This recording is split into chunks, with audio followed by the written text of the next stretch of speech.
और रविवार को जो बजट पेश हुआ, इसको लेकर उत्तर प्रदेश के मुख्यमंत्री योगी आदित्यनाथ ने एक बड़ी प्रेस कॉन्फ्रेंस की। इस प्रेस कॉन्फ्रेंस में सीएम योगी ने जमकर इस बजट की तारीफ की। साथ ही सीएम योगी ने यह भी बताया कि यह बजट उत्तर प्रदेश के लिए किन मायनों में खास होने वाला है। एमएसएमई सेक्टर में जो विकास हुआ है उसको लेकर उत्तर प्रदेश और तेजी से आगे बढ़ेगा। एक रिपोर्ट देखते हैं। पहला बजट है जो कर्तव्य भवन से बन करके सामने आया है।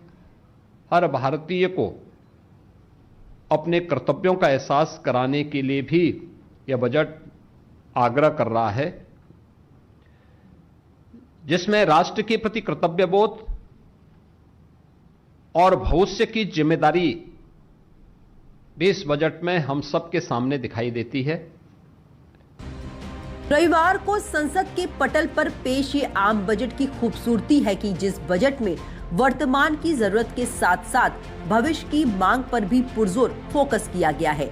जिस बजट की तारीफ में सीएम योगी कसीदे पढ़ रहे हैं, ये उस दूरदर्शी बजट की ही देन है जो आगे चलकर विकसित भारत का आधार बनेगी, जिसकी बुनियाद पर भारत तेजी से आगे बढ़ेगा और तेजी से आगे बढ़ते भारत में यूपी बूस्टर का काम करेगा।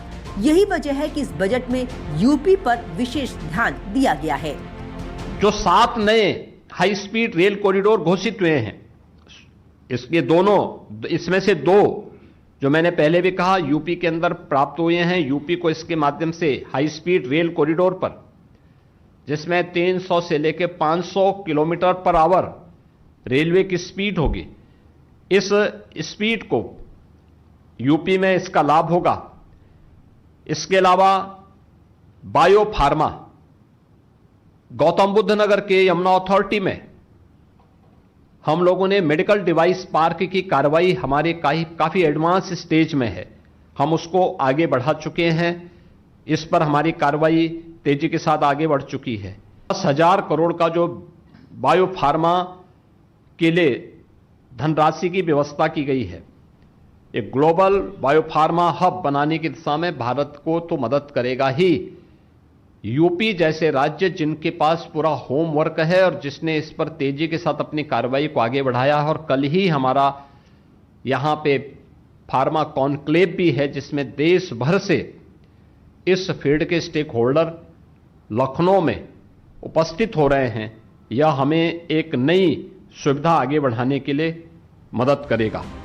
संसद के पटल पर जब ये बजट पेश हो रहा था तो सभी की निगाहें इसी पर टिकी थी कि इस बजट में देश की सबसे बड़ी आबादी वाले राज्य के लिए वित्त मंत्री के लाल बैग में क्या खास है, क्योंकि जिस विकसित भारत विजन को साकार करने के लिए भारत कदम बढ़ा रहा है, उसका रास्ता यूपी से ही होकर जाता है। लिहाजा ये बजट यूपी की आकांक्षाओं और महत्वाकांक्षाओं पर खरा उतरा, जिस पर सीएम योगी ने केंद्र सरकार और वित्त मंत्री की सराहना भी की।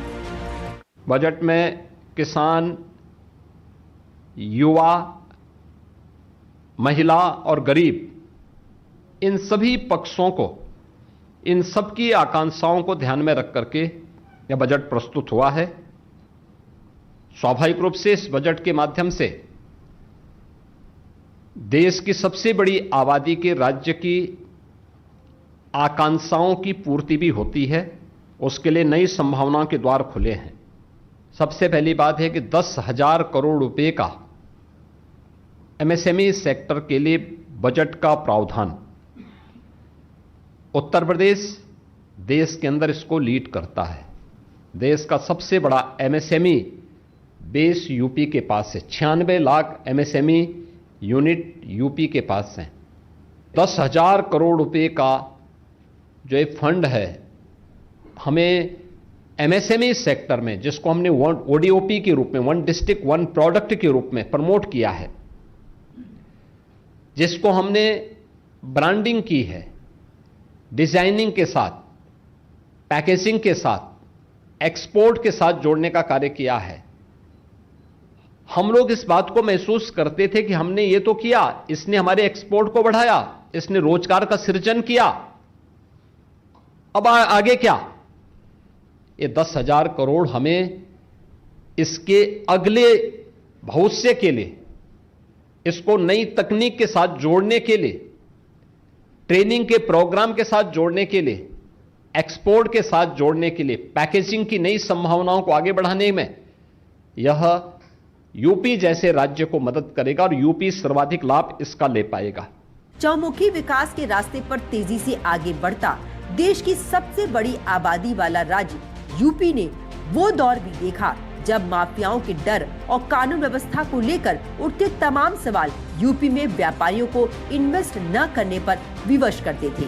मगर सीएम योगी ने पुराने दौर को दरकिनार करते हुए साफ किया कि प्रधानमंत्री की अगुवाई में डबल इंजन की सरकार नए कीर्तिमान रचने पर आगे बढ़ रही है। बजट पेश होने से पहले यूपी वासियों को बजट से जो आस थी, ये बजट पूरी तरह से उस पर खरा उतरता है। बजट में भविष्य के लिए विजन के साथ साथ टेक्नोलॉजी, एआई समेत छात्राओं से जुड़ी आवश्यकताओं पर भी ध्यान दिया गया, जिसको इस ग्राफिक्स के जरिए जान लेते हैं। बजट में यूपी के सभी 75 जिलों में एक गर्ल्स हॉस्टल बनाने की घोषणा हुई। 5 लाख से अधिक आबादी वाले शहरों के इंफ्रास्ट्रक्चर को 12.2 लाख करोड़ रुपए से विकसित करने की योजना है। इसमें लखनऊ, अयोध्या, गोरखपुर समेत यूपी के 25 शहरों को शामिल किया गया। केंद्र सरकार ने सेमीकंडक्टर 2.0 की शुरुआत की है। नोएडा में बन रहे सेमीकंडक्टर पार्क से यूपी को बड़ा फायदा मिलेगा। बजट में वाराणसी को 2 हाई स्पीड रेल कॉरिडोर मिला है, जिसके तहत Varanasi ring road hybrid rail corridor को डेवलप किया जाएगा। साथ ही Varanasi Delhi high speed rail corridor का भी विकास किया जाएगा।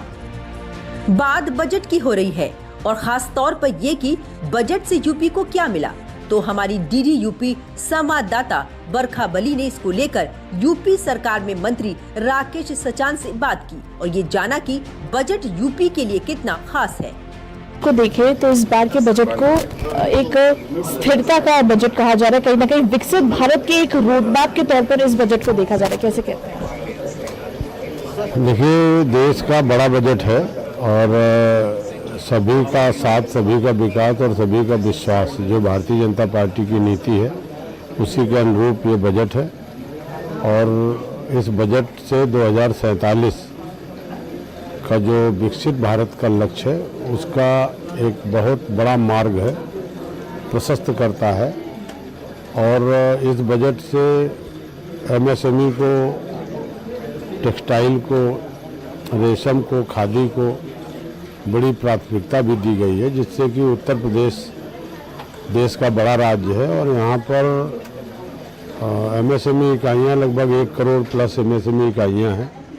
तो निश्चित तौर पर हमारे प्रदेश को जो कल बजट पेश हुआ है उसमें एक बड़ा हिस्सा हमारे उत्तर प्रदेश को मिलेगा। केंद्रीय रेल मंत्री अश्विनी वैष्णव ने बताया कि यूपी को लगभग 20,012 करोड़ रुपए की रेलवे परियोजनाओं का आवंटन मिला है। प्रस्तावित हाई स्पीड रेल कॉरिडोर से दिल्ली वाराणसी का सफर 4 घंटे से कम और वाराणसी सिलीगुड़ी करीब 2.5 घंटे में पूरा होगा। लखनऊ में डीआरएम एनआर सुनील कुमार वर्मा ने इस पर विस्तार से बताया और कहा कि यूपी में रेलवे का 100% विद्युतीकरण पूरा हो चुका है और 2 हाई स्पीड कॉरिडोर राज्य से गुजरेंगे। प्रेस कॉन्फ्रेंस में हम लोगों को जानकारी दी कि इस बार उत्तर प्रदेश में 20,000 करोड़ से ज़्यादा का बजट आवंटन हुआ है डिफरेंट प्रोजेक्ट्स के लिए। और सारे प्रोजेक्ट्स अगर हम जोड़ दें तो इसका एलोकेशन अप्रॉक्सीमेटली 92,000 करोड़ होता है। और जो सबसे महत्वपूर्ण चीज़ है वो ये है कि जो 2 नए high speed rail corridor announce हुए हैं बजट में, वो दोनों यूपी से गुजरते हैं। एक दिल्ली से बनारस और दूसरा बनारस से पटना होते हुए सिलीगुड़ी का। कुल मिलाकर ये बजट उत्तर प्रदेश के लिए सिर्फ आंकड़ों का दस्तावेज नहीं, बल्कि विकास की नई दिशा का रोड मैप है। इंफ्रास्ट्रक्चर से लेकर उद्योग, शिक्षा से लेकर टेक्नोलॉजी तक बजट में यूपी को विकास की रफ्तार देने की साफ झलक दिखाई देती है। सीएम योगी के शब्दों में ये बजट न सिर्फ वर्तमान की जरूरतों को पूरा करता है, बल्कि विकसित भारत के संकल्प में उत्तर प्रदेश को निर्णायक भूमिका में खड़ा करता है। तो चलिए वो खबर देख लेते हैं जिसने अचानक उत्तर प्रदेश में